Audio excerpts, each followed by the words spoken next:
Welcome back to Soulful and Sober. My name is Chrissy. I am your host. I'm excited to do this solo episode because I think this is a question that is so often asked, and we get confused as being the person that's in this experience. One side of you knows alcohol is not healthy, right? You learned it's a class one carcinogen. It's bad for your estrogen, your cardiovascular system. Like, really, there's nothing that alcohol adds value to when it comes to your health. However, why then can I not stop it? It like is the most maddening thing. And I'm going to go through a few different scenarios on why maybe it's difficult to stop drinking when you know it's not good for you.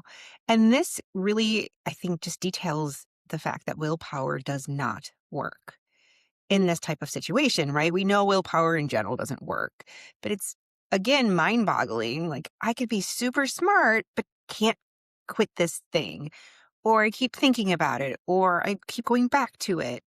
And really, it really comes down to a few different things. And everybody is different, but I have to say there's usually an emotional component to this. What do I mean? So when I quit drinking, I just thought it was such a social thing for me, but I associated many different things around alcohol, connection, fun, relaxation. And to think that those things would be gone if I stopped drinking, well, who would I be? And what would I look like? How would my life be? And fundamentally, once I stopped, I had a little, I had a lot of different emotions that would come through that I did not know were present. So it was emotionally kind of exhausting, to be honest with you. So I had many different things come into play. With emotions, you also have to realize, let's say you are a daily wine drinker. You come home, you have a glass of wine or two or three or whatever. You have wine in the evening, which signals basically it's the end of your day. It's time for you to relax. It's your time. And you've associated that with alcohol over many, many experiences, many, many times you drank alcohol to get that feeling, right? Of that relaxation. It's me time. I deserve it. Your nervous system has learned that when you need to relax, when you need to numb out, that is the thing that will get you there, even though it actually doesn't get you what you want. So you actually have to dig a little deeper. Some people are like, I just need my time to relax. Well, the thing is, you have to look at the emotion. What are you trying to numb? What are you trying to run for? And then sometimes we really do need to learn different ways to relax and cope and understand that I don't blame the person. We are told over and over again that alcohol is a solution for so many things that you learn that alcohol is going to do the thing that it says it's going to do. It's a perceived benefit. This is not always a conscious thought. Most habits, not most, but quite a few habits, there's an unconscious part of it, right? Meaning that you're not aware of what's going on in the deeper levels. So I'll give you an example, but I want to kind of just talk about this because I want to read this out that I posted for somebody when they asked this question. So it's not always a conscious decision, meaning, yes, you pick up the glass of wine, but like you can go from 0 to 100 throughout the day. I do also have to just put a quick plug in before I read this. Like, if you are hungry or you are tired, if you are thirsty, there are many biological factors that can increase craving. So making sure that you're hydrated, obviously sleep's a whole nother beast, but sleep's extremely important. And then also getting protein around the times where you want to drink, just to make sure that you have that base as well. Anyways, so after years of repeating the habit, your subconscious and nervous system start associating alcohol with relief, relaxation, and safety. It is the one thing that you know is there when you come home, right? It's a consistent, predictable thing. Your brain still sees it as a solution. And I think this is really important. Your brain thinks it is the solution. So when you stop it, you don't have the solution anymore, right? Or you're not understanding the deeper levels. This is why doing really the inner work is super important because I think there's a level of programming people get. So you're told again, maybe not directly, but like through observation of parents, of people, movies. It's paired with fun, excitement. And so you assume that that's fun and exciting until you start drinking and realize it's not. Now, if you are somebody that has been told like mommy wine culture, drinking is acceptable, it's what moms do, it is your time and you deserve it. Over and over again, you hear those things, you believe it. So it takes time to not believe the things you've been told. And then I take it deeper because I'm going to be honest with you. I had a lot of FOMO, but there was a lot of deeper emotions that had honestly nothing to do with drinking at all. Like nothing to do with drinking, but it was numbed out. And I did not drink for every emotion either, but the drinking numbed the emotion, the deeper stuff that I was feeling, and I didn't want to feel it. So, the disconnection, the fear, the self doubt, the people pleasing, there's all these different parts of us that are looking for something and we aren't even aware of it. So that is also something that happens. And I want to really point that out is you might not know you have this underlying emotion that is running the show. And honestly, I used to really believe like, I don't know my emotions out because I don't drink every day. But it's not even that. It's It was what I just did. It was a social thing I just did. The problem I had with it, it made it very hard to access what I actually needed and the deeper things going on that I had no access to, like I said, and also no awareness to. So when I would drink, if I, obviously it could have gone well, but I still had the side effects of drinking, like the hangover, the inflammation. And as I got older, it destroyed my sleep. And I love sleep, let me tell you that. And so that was really a destructive thing for me. But then started to get emotional. So I started to get emotional when I would drink. And I wasn't blacked out all the time either. This was a very not a conscious thing. This was something that was happening and I had almost had no control over it. But it was a deeper emotional component. What happens is we bypass that emotional component or that emotional situation and we just shame ourselves. We hate ourselves for drinking. Why did we do this? We can't get this under control. There's something wrong with us versus do we even know what's going on? I was getting emotional because I wasn't addressing my needs because I didn't know what I needed. And I think it's really important to understand there's a deeper level to this transformation when you stop drinking. And once you can get to the deeper transformation of this, you will literally, it's the craziest thing. Like the things that I work on have changed my life. And, I still work on myself, right? It's not like you stop drinking and your life like gets magically poof better. There are things that will get better, like your health, your clarity, and you can work on yourself in a different way. And that is a really, really huge thing because it's like you're not taking 2 steps forward, 3 steps back anymore, right? You're actually, okay, this is what's going on. And how do I actually address this? And I like put, removing alcohol in different buckets, right? Because it depends on why you use alcohol. I think there are some similarities with people and there's definitely stark differences because we all are different people. But the big thing is this. There is like a societal factor, right? Like every normal adult drinks. You should drink. If you can't handle your alcohol, you have a problem. It's a you problem.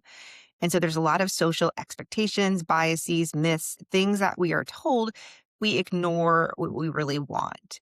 Um, Part of us is like, we know drinking is also not the best and we don't want to do it, but then we do it, right? So we do it for also the factors of the social factors. Like, well, we should be able to do this. Moderation is something. It's not. It's a drug. It's meant to do what it's meant to do. It's meant to keep you addicted and it's meant to keep you coming back. I mean, it's what it does to your brain. But then also you have to look at what it does emotionally to you, your nervous system, the psychological components of alcohol, right? Um, it messes with your chemicals in your brain, which mental health and all those things really compound for people. And when we talk about intuition, you lose a lot of trust in yourself when you don't do what you set out to do. And nobody sets out to get hammered, right? I really don't think most people do. I mean, maybe, but I never set out to have a horrible night. And they weren't all horrible. And that's what tricked me, right? I'm like, well, and I think we just have to kind of go through the motions. And then there's a deeper reason why we do what we do. And, obviously, I'm not going to go, I talked a little bit about it, but I'm not going to go super in depth because it's dependent on the person. But people have to have awareness of what's going on, but you might need help with that, right? And that's stuff that I do help with is having awareness of why we do what we do. And so we can actually understand things in a different way. If we don't know the thing, we can't change the thing. So what I mean by that is I had believed that alcohol was helping with something, not at a conscious level, not in a conscious level. So if you think about it, people will think, oh my gosh, will my relationship change? Will my friendships change? Who am I? There's so many questions that go through your mind and so many different emotions. And fundamentally, you could find you're a people pleaser. You could find you have these other things, but it's deeper than that. Like, what happens if you don't people please, right? What did you do maybe as a child to keep the peace? And how does that involve alcohol? And granted, not all of us were, drinking at 12 years old. I was not, but we have things that happen to us in our past that do affect our future. And then we drink and we just complicate it more. So I just wanted to go on and kind of explain a couple things that happen. And it takes time for these things. I mean, it doesn't take 14 years, but you learn something, you know, in this process. And I think that's huge because you learn your emotions, you learn about yourself in deeper ways than you would ever imagine. I'm going to give you one more example because I think it's really important. And you can see how removing alcohol is, is really profound, actually. So I quit drinking in 2022. And in 2023, I opened a business, and which, yeah, led me here, but an alcohol free business, right? I help people, women particularly, stop drinking. And what happened was the business in my mind was hard. Keep in mind, new things will feel like a threat to your brain. It wants to protect you. It looks unfamiliar. So you have that happening too. And also I had no entrepreneurial experience. So it's very new, very super, super new to me. So I was like, I want to quit so bad because it was hard and it seemed easier to do that. And in that moment, I realized growing up, I would quit things when they were hard because I was very scared of what failure looked like if I let myself and people down. And it cost me not doing things that I thought would bring me joy. Like there was plays that I wanted to try out for. I was terrified. I was terrified. And why this is important is this has absolutely nothing to do with alcohol, actually. But what I didn't realize until I started doing the deeper work, until I started to get out of my own comfort zone, I was like, oh my gosh, but I had to stop drinking first. And so you can see, for example, if you, let's say your relationship is rocky and there's a disconnection. And I do think sometimes alcohol can definitely affect that, but there could be way deeper stuff that, again, it has nothing to do with alcohol, but the drinking is making it really hard to actually address the core issue at hand. And so you can see the importance of removing alcohol. And then, yes, there is going to be a component where you're going to have to challenge the outside narrative that why do you have to drink to have fun? You were told that. You were literally engineered that in your brain. You were 4 years old having fun without alcohol. You can do it again. It's just years of programming and beliefs that you have to unpack. Um, and then challenge well, who would you be without alcohol? I don't know. But with time And, I'm not going to go into this too much too, but it's also figuring out what lights you up, what makes you happy. You cannot just remove alcohol and think like that's it. Like a lot of times that feels really depleting, removing something and not even adding anything or exploring new fun things. And just a fun little fact for y'all, my environment did not change at all with drinking in the beginning. So I do not think, and most of us, I don't think you have to change your environment, and most of us can't. Most of us can't in the beginning. Now, my environment is extremely different right now. It's very different. But in the beginning, when I decided to quit, it was not. Because not everybody in our lives, we can't just be like, okay, y'all have to leave. Now you do have the ability to have people in your life maybe that you don't want in your life anymore. You do have that choice, but some of us don't have that choice in all parts of our lives. So I think the other huge component is making your life a little bit more exciting than alcohol, getting outside your comfort zone, trying different things, hobbies. And in my book, I talk about the DILTS model. So the DILTS model shows you that most people, when it comes to changing a habit, they'll change the behavior, the environment, which oftentimes doesn't work well, but they say actually going up the ladder. And this is what I actually did. Changing what you do in your life. So they say purpose, right? Identity, values. So again, like figuring out what brings you joy essentially, and then working your way down the ladder. Because when you start doing things that are different that you would never do without alcohol, doesn't that change things? Doesn't that make you feel a certain way? Will you feel uncomfortable? Yeah. Is that part of growth? Yep. And so I think these are just things to factor in when we look at removing alcohol. There's a lot of moving parts. And this is why it is hard to break up with alcohol and why I dedicated a whole chapter in my book to it. I think, though, that this is a powerful topic and emotions are extremely important to explore. And also, like looking at what we think should happen, what we think our life should be. And I think challenging it. Like who told you you needed this to do this, right? You were told this. You actually don't want to do this and you're going against your own intuition. But before I get off into another tangent, I'm going to let you go. This was just something I thought was really important to talk about and why removing alcohol is really important and why I believe that getting support is imperative. Because I feel like there's like a lot of moving parts, right? You got boundaries, you got confidence, you got routines, how to soothe without drinking. And then you have how do you make your life larger? What does that look like? How do you step into this person that is just at peace? They're healthy. They are such a good role model to their family. These things are important. Looking at your core values are extremely important because alcohol chips away at your values. And I just believe that getting help, I mean, it helped me. So if you are somebody that is, if you're like sick of this, you're like, I am done with this. I want to like be able to have a summer where I'm not feeling like utter crap. I want to be present with my family. I'm sick of having alcohol control me and then questioning my decisions and then having a secondary emotion, right? Because you first have the, why did I do that emotion? And then you have the guilt, the shame, and then what else you did. So, I mean, I just think because you have like the emotion prior to drinking too. So it's like, it's kind of an epic S show.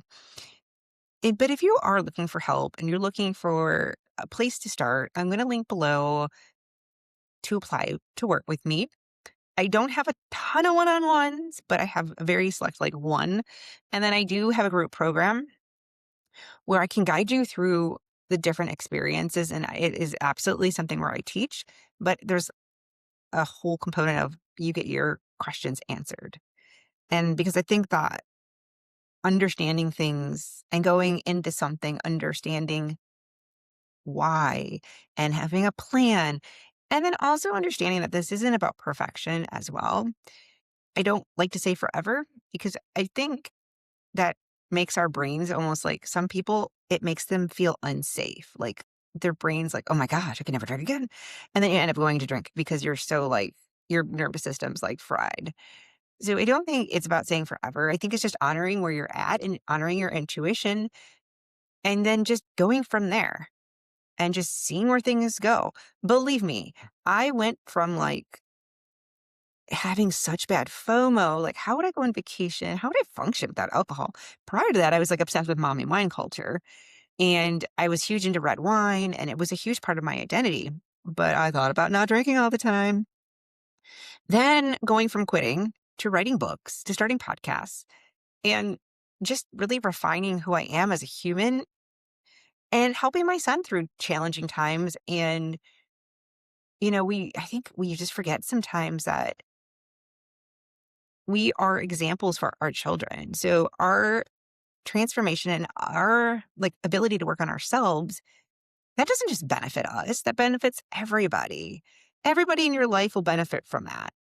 And I have to say, there is a point sometimes where certain people become not part of your life anymore because for whatever reason. So I think that's also part of this and that which is also scary to people. But I want to honor you wherever you're at. So if this is something that you feel called to do, apply, we'll talk, we'll see if it's a good fit for you and I. And if anything, we'll have a great conversation. And I just love chatting with people, learning what people need, and ultimately just connecting with you and your story and knowing that there's this other life that you can have. There's this other transformation you deserve to have. You deserve to wake up so proud of yourself, so excited, not to waste your weekends. Like I meal prep. Like I meal prep on the weekends. I mean, not like crazy because I don't like spend 14 hours, but like I am so much more productive. It's awesome. So if you are wanting to do that, I will put the link, like I said, I'll put the apply button and let me know what you think. And I hope you all have a good rest of your day.